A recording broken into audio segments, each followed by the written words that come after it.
Welcome to the Citizen Baraza, a show brought to you by the Government Citizen Interaction Center, or GCIC, that revolves around service delivery and each and anything that happens to be important in the country. This week, we talk about a very important topic, safe usage on the Kampala-Entebbe expressway. Now, recent reports have shown that there's an increase in the number of road accidents happening on our roads, especially the Kampala-Entebbe expressway, which we're going to focus on this week. My name is Joshua Mushwa, and I'll be your host this evening. Joining me to talk about this important topic are two brilliant ladies from the Uganda National Roads Authority, Mrs. Sarah 𝐒𝐀𝐅𝐄, who happens to be the Traffic and Road Safety Traffic Officer. and Road Safety Officer, as well as Mrs. Robina M. Nampera, who happens to be the Road Safety Engineer at the Uganda National Roads Authority. Now, talking about this, when we talk about safe usage of the Kampala-Entebbe expressway, one may wonder why we've decided to focus on this particular road, since there are so many other roads in the country. Why focus on this road? But it happens to be one of the new roads that we have, and quite unique in the way that it's used. So before I get into the question of why we are seeing an increase in the number of road accidents on the expressway, could you please let us know a little bit about this Kampala-Entebbe expressway? Thank you, Joshua, and your team. Good evening, listeners and viewers. We hope you're safe. We hope you're okay. And we thank God that you're able to tune in and we can share this discussion that is cross-cutting. Quickly, again, Sarah 𝐒𝐀𝐅𝐄 is my name. I'm a Traffic and Road Safety Officer working at Uganda National Roads Authority. I'll quickly give you a brief background on the Kampala-Entebbe expressway. I'm sure most people have experienced it, especially here in the central region, because it's the fastest route that connects us to the airport or to Entebbe. So I think most population has experienced it. But those who haven't experienced it, we can give them a snapshot how it looks like. It's a 4-lane. It has 25 kilometers running from Busega. That is where we have the first toll gate when you're from Kampala, and through Kajansi then to Para, that is in total 25 kilometers. That is purely the expressway. Now, along the way, those who have used it, we have some road that goes off it and it goes to Munyonyo side. We call that Munyonyo Spa. There is a difference. The characters of Kampala, of the 25 kilometers I've told you about that runs from Kajans to Para, is different from the Spa. The Spa is not part of the expressway. The Spa, why? It's because it has unlimited access. Actually, those who have experienced it, when you're there, you meet characters that are not on the expressway that we are talking about, the 25 kilometers. You find it's open, the accesses are there, people are crossing, we find pedestrians there or people who are walking on foot. We also see border borders there, which is not on the expressway. So I think that can give us a snapshot on how the expressway looks like, but it's also a road that is unique, like you've said, if I can use the exact words you use. Very unique. It is the very fast expressway in this country, among others that are coming up. We have quite a number of other expresses that are in the pipeline. So given its uniqueness, we think why we are registering a number of crashes on it is because it's unique, like you said. It is a very fast road. The speed limit there is not anywhere else on Ugandan road network. And maybe some people have not yet adjusted to the new development that we have on board.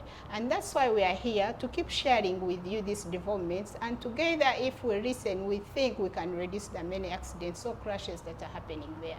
Thank you. All right, back to you, Robina. Like she said, it's a unique road, and apparently there are certain things that you can do or not do on this road that you can't do on other roads. So what are those do's and don'ts that are related to this Kampala-Entebbe expressway? Thank you so much, Joshua. Again, my name is Robina Nampera. I'm a road safety engineer from Uganda National Roads Authority. Like Sarah has already highlighted, this is quite a unique road. This is a road that has not been heard of in the country, Uganda. And it is characterized by high speeds. It is 4 lanes, first of all, 2 lanes in each direction.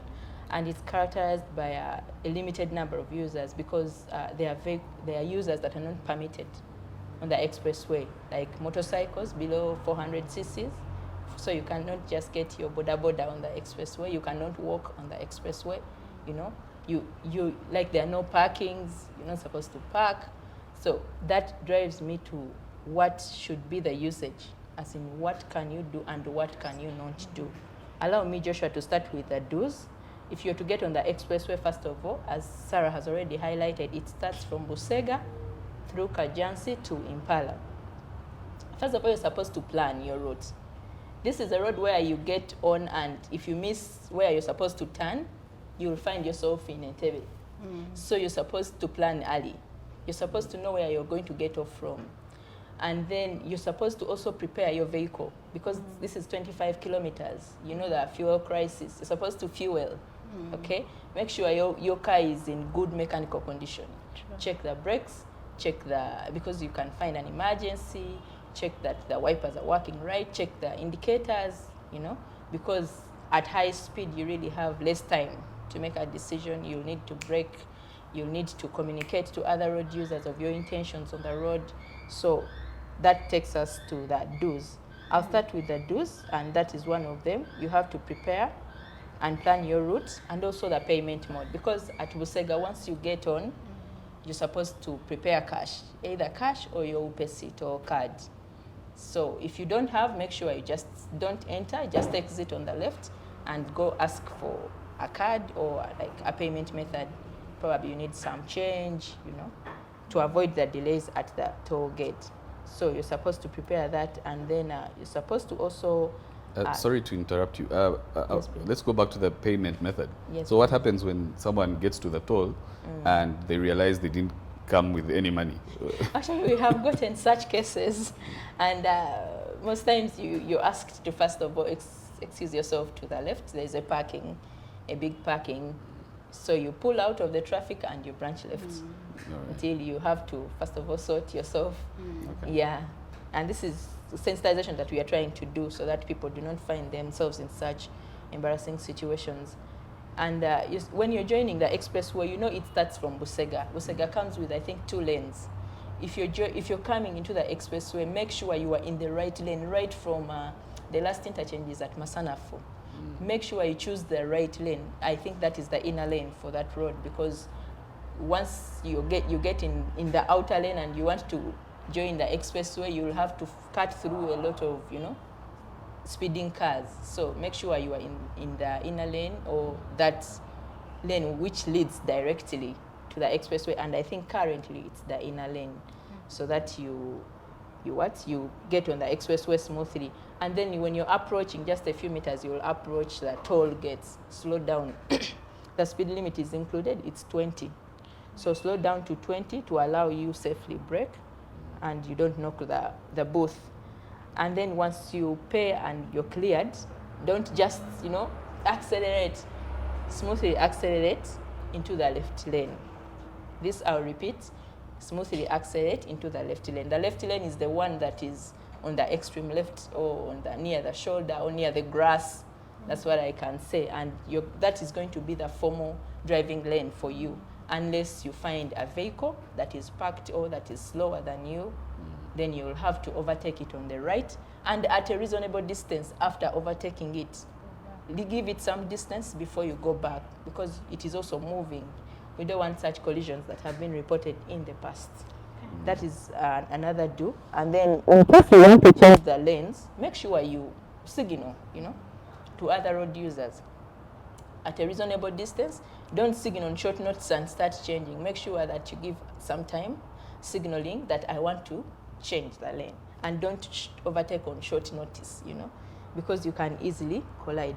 When you're driving on the expressway, you're supposed to choose the right speed. We have included speed limits there. If you have passed, you've seen those, something written on 100. So the recommended safe speed that we feel you can safely travel on that road is 100. And I think this is the only road, Sarah has already highlighted on this, the only road in Uganda where you can travel at 100 safely. Yeah, and all the geometry is tailored to 100.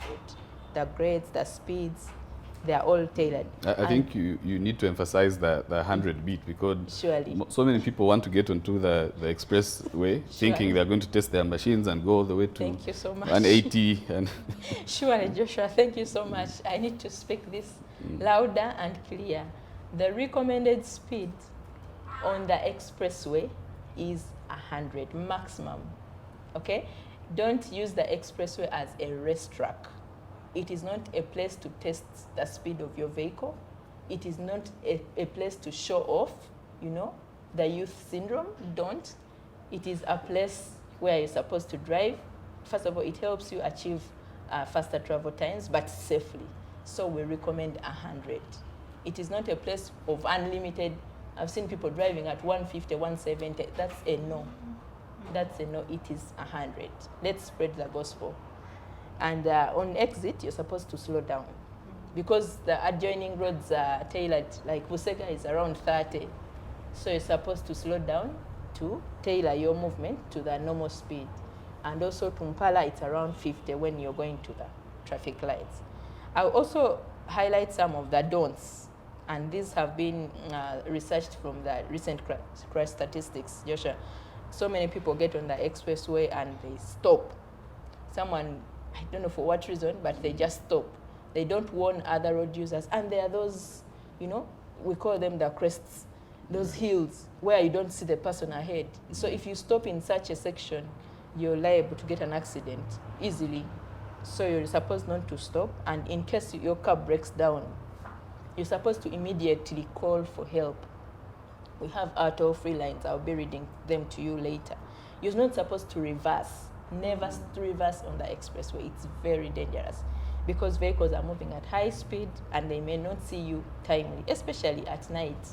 So never ever reverse.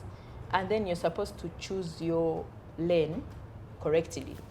As earlier highlighted, the driving lane is the left lane and the inner lane is for overtaking. So you're supposed to literally keep left until you want to overtake. So if there's no vehicle on the expressway and I'm alone, I should be found on the outside lane, on the left lane. And then never use the expressway as a racetrack. Don't assume this is a vehicle which has no speed limit. Don't use that. I have seen several people, and the repercussions have really been severe, because most accidents at high speed, they are always fatal. There's no chance to treat you. You don't give us a chance, you know, to try to save you. So we prefer that you drive at lower speeds so that you give us a chance, you know, to fight for your life. So, and also I've also seen another habit of playing loud music. People make videos playing loud music. Loud music impairs your hearing. You're supposed to hear other vehicles in case someone is coming, because sometimes you hear the noise faster than the vehicle itself. So you're supposed to keep your ears free. And also you're supposed to be sober. Don't drink and drive. This is a high-speed road. Once you're drunk, most times you'll find you cannot tell the speed, you cannot tell how far vehicles are. So you may think you get faster, you get there faster than him, yet in actual sense the vehicle is already near. So you're supposed to, and also if you find someone who doesn't know the rules, never try to teach another road user a lesson. Never try, because sometimes it's a matter of death. Let's protect each other. Let's share the road. Let's use the road responsibly. Don't use your phones when you're driving, because these are distractions. You know, you can't focus on two things at the same time. So I call for responsible usage of the expressway, because it's such a good facility. It reduces our travel time, it relieves us of traffic jams, and I would really recommend someone to visit it. Absolutely. And I think what you said is really important, because I think according to the reports, 90% of these road accidents are caused by human error, not necessarily the Exactly. state of the road. Exactly. So back to you, Sarah. This is a new road, Kampala-Entebbe Expressway. But then sometimes when you're driving, you find a little bit of vandalism. How does this happen? Do people stop along the way and pluck out these things, and what happens? And what are some of the consequences of this vandalism? Yeah, that's a good one. Now, this vandalism, if I can first maybe explain what it means. It is the destruction of road assets. It is an action involving, deliberate destruction or damage of a public or private property. Now, why the government is against it? Why we say it is a deliberate, and we are not saying that you come and some people have that, they just go, you install speed, signs, and then they go and cut them and go and maybe use them in whatever reasons they want them for.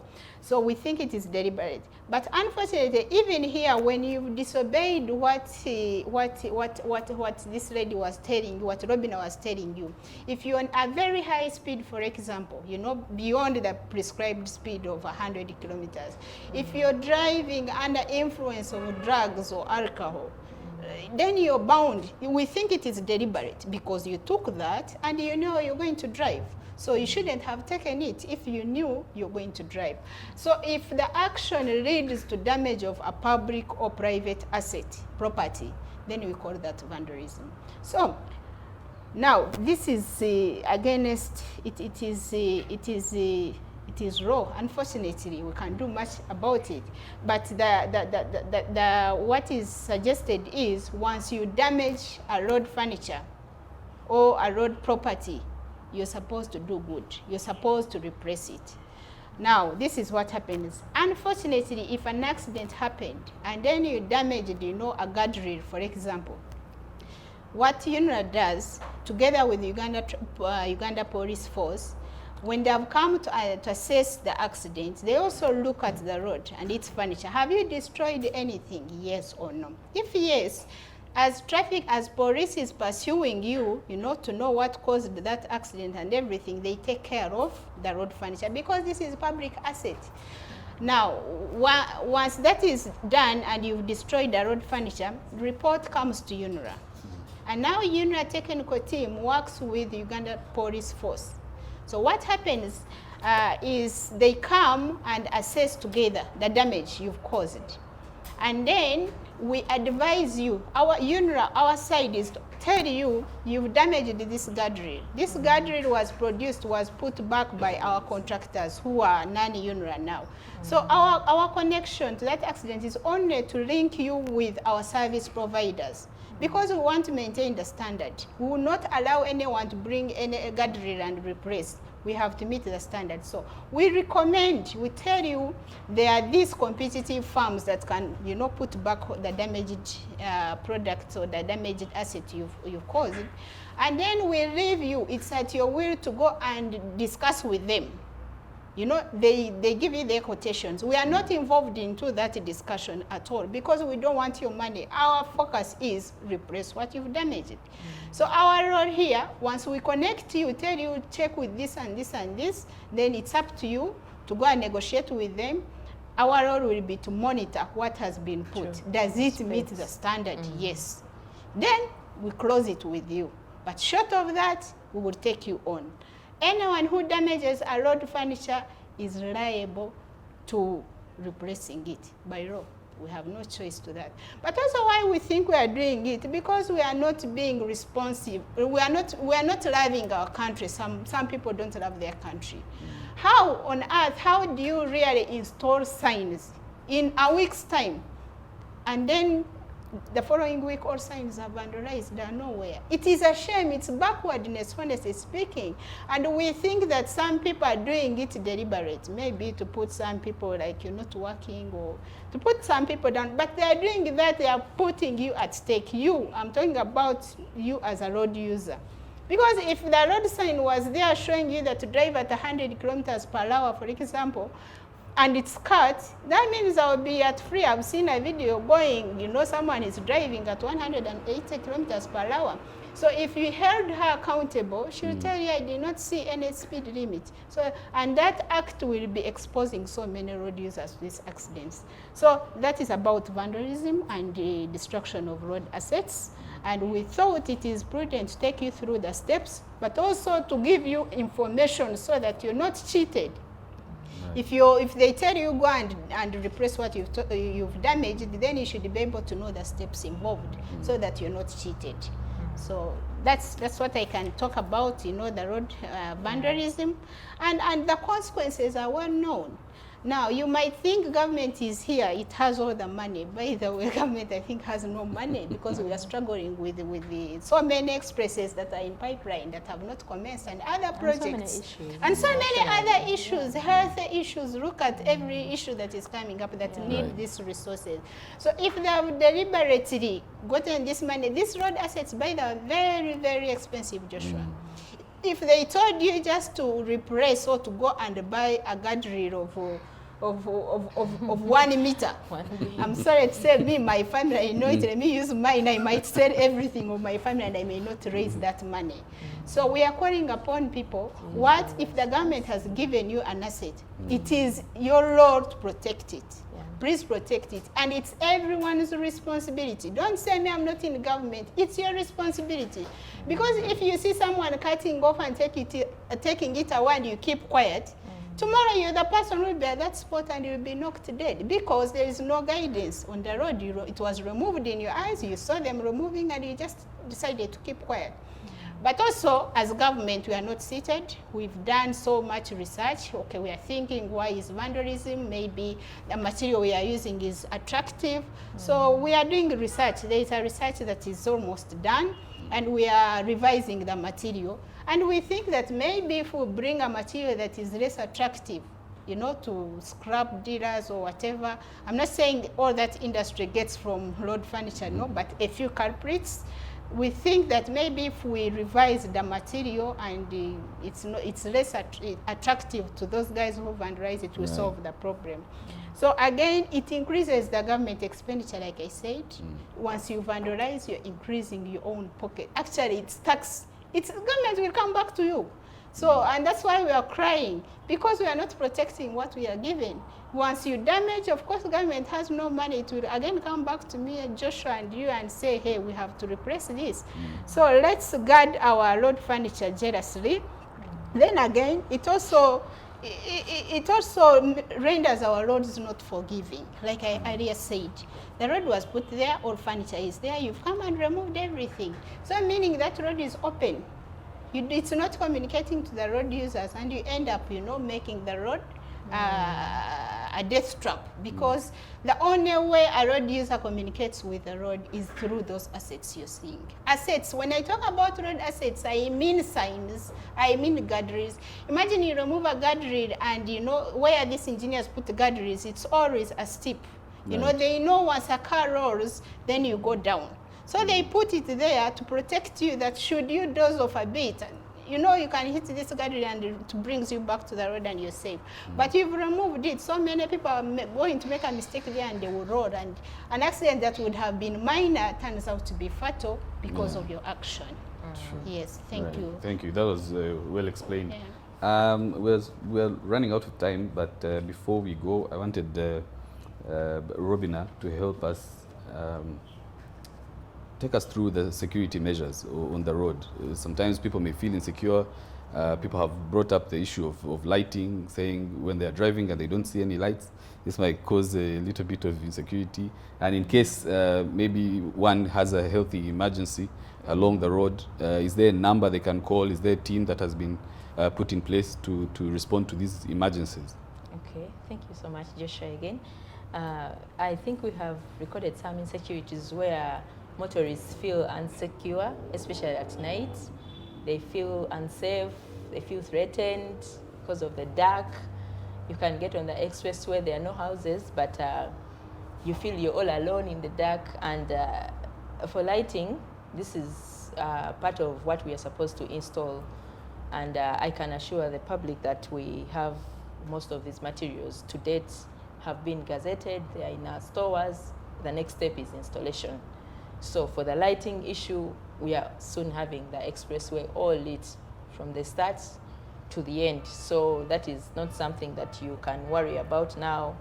And about the different security, we have a firm that has been hired to provide security services. And these ones, they provide a 24/7 patrol system. They keep driving to the end, to the start, to the end, to the start. So they come and survey and see, is the security fine, is there any emergency, and if they find that you are in an emergency situation, maybe your vehicle has broken down, imagine like at 2 p.m., you can just even call them before they come. If they don't find you, you can call them up. And I can give us the toll-free lines. We have these toll-free lines. You can get your pen, you can get your paper, your phone, and record these numbers. You need these numbers before you get to the situation, because once you are in that situation, you just want to give them 10 minutes after calling them, and they will be with you. So let's save the toll-free numbers. It is 0800 270 170. I'll just repeat this. For emergency, call 0800 270 170 on the expressway. And Joshua, I think this is the only road in Uganda where you feel protected. Yeah, you know?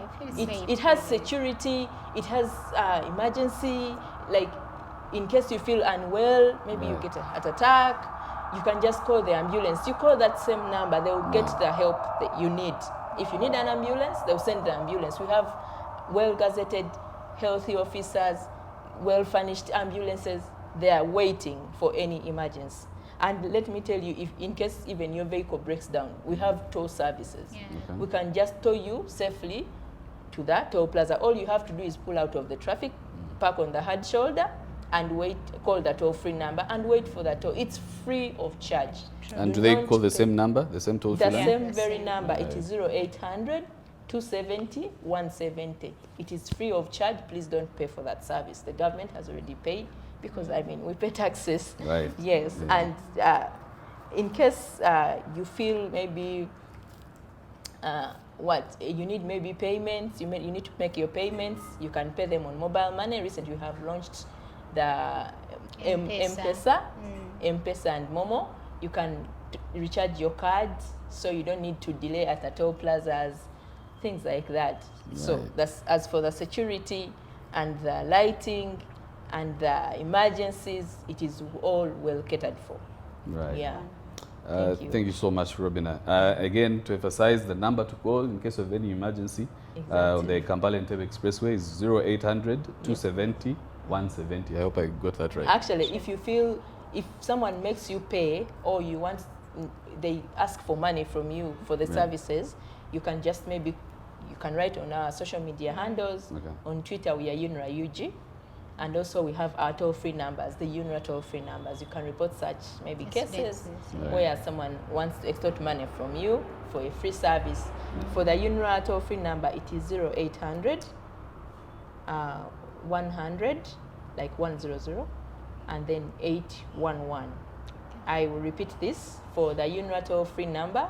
In case this number you can even use to record emergencies, even on other roads, because there are so many roads that we have to care for. It is 0800 100 811. That 811 can even be substituted by 812 in case the other one is busy. Okay. You can call the same number, but at the end you just say 812. So it will be 0800 100 812. So any of the numbers can attend to you. Right. And we are glad to offer the help. Right. Thank you so much, Sarah and Robina. Right now, we're getting into the Q&A session, which will be on Twitter. Follow us. Both UNRA and GCIC will be broadcasting it. So if you're not following us yet on Twitter, please do. This will also be airing on YouTube. Follow our GCIC page on YouTube as well as Twitter in order to get to be part of this conversation. The hashtag, once again, is Citizen Baraza. Let's continue with the Q&A session. Thank you so much.